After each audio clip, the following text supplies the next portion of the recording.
Est-ce que vous êtes pleinement en soutien de vos collègues de la France Insoumise? Bien sûr, moi je remercie Alma Dufour et Cyrielle Châtelain qui ont toutes les deux posé une question sur ce qui s'est passé à Rafah, qui ne peut laisser évidemment personne indifférent.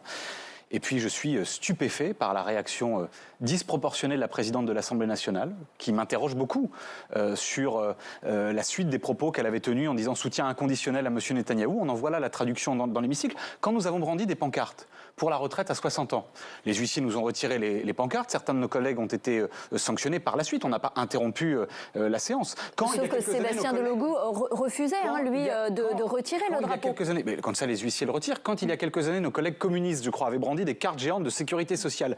Les huissiers, j'ai vérifié tout à l'heure, étaient venus leur retirer un peu de force, mais de façon bon enfant, les cartes, et il n'y avait pas eu de suspension. Là, la présidente de l'Assemblée nationale était prête à reprendre. Elle a dit d'ailleurs, on va reprendre la séance. Et sous la pression de la droite radicalisée, l'extrême droite, elle a cédé. Là aussi, ça en dit beaucoup plus sur elle que sur nous. Et donc moi, je suis pleinement solidaire, mais vraiment, j'interroge, quel est ce rapport de haine à l'égard du drapeau palestinien? Est-ce que ça cache pas une forme de xénophobie d'ambiance à l'égard du peuple palestinien qui est extrêmement problématique? D'ailleurs, je note que M. Meyer Habib, qui est coutumier d'un certain nombre de provocations, qui a dit ça va continuer quand on a évoqué les massacres lors des premières questions au gouvernement qui ont suivi l'offensive de M. Netanyahou, n'est jamais sanctionné pour les provocations qu'il fait, pour l'appel à la haine et au meurtre du peuple palestinien. Ce n'est pas acceptable. Et donc oui, on arrive donc pour vous, ça ne mérite pas de sanction. Mais ça ne mérite pas de sanction particulière. Moi, je ne suis pas juriste, il y a des règles à l'Assemblée nationale, j'ai moi-même écopé d'un rappel à l'ordre, je l'accepte tout à fait, il n'y a pas de problème. Si M. Delogu doit avoir un rappel à l'ordre, pourquoi suspendre la séance maintenant?